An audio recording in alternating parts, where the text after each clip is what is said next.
1917 সালে এই সানগাম মাদ্রাসা যেটা আপনারা দেখরা, যেটা হাফিজি মাদ্রাসা, এই মাদ্রাসাটার খেদমত ও জায়গা থেকে শুরু হয়েছে যে জায়গাটা আপনারা এখন মনে আছে।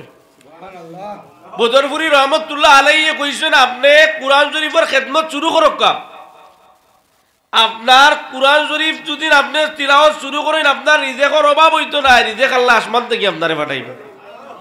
এই মাদ্রাসা হইল আপনার কবর, যার কারণে বদরপুরি রহমতুল্লাহ আলাইহির এই কথারে আল্লাহ ওলা কবুল করছে। একটা তথ্য দিতাম চাই আর মিডিয়ার কল্যাণে যারা দেশ বিদেশ থেকে আপনারা হুন্ডা, এটা কিন্তু কোনো মিথ্যা কথা নয়। এটা আমরা এই ঘটনার লোকের সাক্ষী একজন না 10 থেকে 15 জন মানুষ আমরা সাক্ষী আসলাম। সালগামী মুলাবি সাহেব রহমতুল্লাহ আলাইহি যে দুনিয়াত থাকতে যেমন কুরআন শরীফের তিলাওয়াত মুশকিল আসতা, দুনিয়ায় থেকে বিদায় নেওয়ার পরে এখনো কবরের মাঝে আল্লাহ তাআলা কুরআন শরীফ তিলাওয়াত করালি লুয়াইরা হইলা সুবহানাল্লাহ। তখন বুঝতে পারো না আপনি কবরও তিলাওয়াত যে করাই কেন দেখলা কিলা। এমন এক আহলে হাদিস নামক আহলে হাদিস ইটা কইলিবা, ইটা কিতা কইন মুল্লা বেটায় জানেন না। আরো আসেন না প্রোডাক্ট বিভিন্ন কত বাদী আসেন, কত জাত আসেন মানুষ, ইউটিউব চালাইরা, ফেসবুক চালাইরা, কিন্তু এই কথাটা বিশ্বাস করতে না তারাও যারা আল্লাহর ওলি হলোর কেরামত বিশ্বাস করে না। আমি এই কথাটা করি আর ও কারণে ইনো মিডিয়ার যারা হুন্ডা আপনারা যদি আল্লাহর ওলি হলোর কেরামতকে বিশ্বাস করেন তাহলে আপনারা আমার কথাটা বিশ্বাস করবা। হঠাৎ বিস্কুটি রহমতুল্লাহ আলাইহি নামের জন্য 2004 সালে আল্লামা বর্ণি সাহেব রহমতুল্লাহ আলাইহি ইসালে সব মাহফিল আইসেন। সেই দিন বিস্কুটি সাহেব এক চেয়ার, ফুলতুলি সাহেব কিবলা এক চেয়ার হইলা সুবহানাল্লাহ। জুয়ারের বাদে বয়ান কররা সাহেব কিবলায় বয়ান করছেন, বিস্কুটি সাহেব খান্দাত বইয়া বয়ান হচ্ছেন। বয়ান শেষ, সাহেব কিবলার বয়ান আমরা হুনার পরে বিস্কুটি সাহেবও দোয়া করছেন, বিস্কুটি সাহেব দোয়া করছেন, সাহেব কিবলায় দোয়া করছেন। বিস্কুটি সাহেব তখন আমার ওয়ালিদ মাহতারাম হাফিজ মাওলানা আব্দুল বাকি রহমতুল্লাহ আলাইহি তাই গুজারিশ করলা সাহেব আমার বাড়িতে একটা বার উঠিয়া চা নাস্তা করিয়া যাইতা। ও দাওয়াত কবুল করছেন, আইসেন বাড়িতে। আমি সহ আরো কয়েকজন আমরা আসলাম। তখন আমার ওয়ালিদ মাহতারাম উঠিয়া কইলা যে আমার বাবার হালতটা সাহেব জানতাম চাই। তখন বিস্কুটি রহমতুল্লাহ আলাইহি আমরা সারারে হরাইয়া দিলেইছেন। তাই একমাত্র বড়াবিশ্বর রহমতুল্লাহ আলাইহি শিওরের খান্দাত তাই খাড়া হইয়া চোখ বুঝিলা। আর আমরা দেখলাম প্রায় আধা ঘন্টা সময় তরতর করে কাঁপিলা।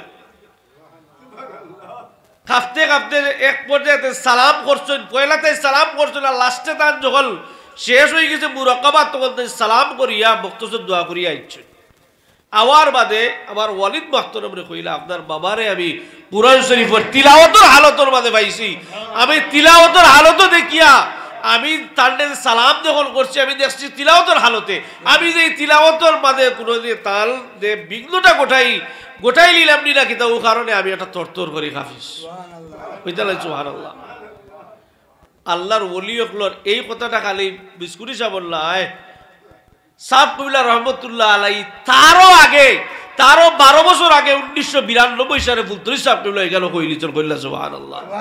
আমার ওয়ালিদ মাহতারাম আসতাম মক্কা শরীফ, তখন মসজিদে হারাম দেখি বার হইয়া দেখইল ঠিক বড়াবি সাহেব রহমতুল্লাহ আলাইহি চেহারা সুরতদারি একজন আল্লাহর মধ্যে কিতা কররা চক্কর দিতরা। তাই লিখার বারবার ওয়াজ হইয়া গেছেন, আরো মানুষ সাক্ষী আছেন, কোনো মিশা কোনো কথা নাই।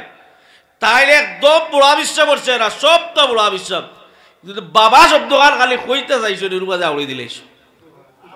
এই ঘটনা যখন সাপ কুমলারে উঠাইলা আর এই 1992 দাদা সাহেবের কবরটা একটু ফাঁক হয়ে গেছে, মাটিটা একটু হরিয়ে গেছে। তখন সাপ কুমলা রহমতুল্লাহ আলাইহি কইলা ওলি আল্লাহ হলোর ব্যাপারে যে ওলি আল্লাহ হলরে আল্লাহ যারা আল্লাহর মায়ার বন্ধ হয়ে যায় এরা রুহর অবস্থান খালি কবরও থাকে না, আলমে ইল্লিলও থাকে। এরারে আল্লাহ ওলি হলরে আল্লাহ গোটা বিশ্ব সফর করার তারার রুহরে আল্লাহ সেই ক্ষমতা দেন, যার কারণে তোমার বাবারে যে তুমি দেখছো মসজিদে হারামর সামনে ভুল দেখছো না, তোমার বাবার যে চেহারা তুমি দেখছো এটা হাসা দেখছো কইলা সুবহানাল্লাহ।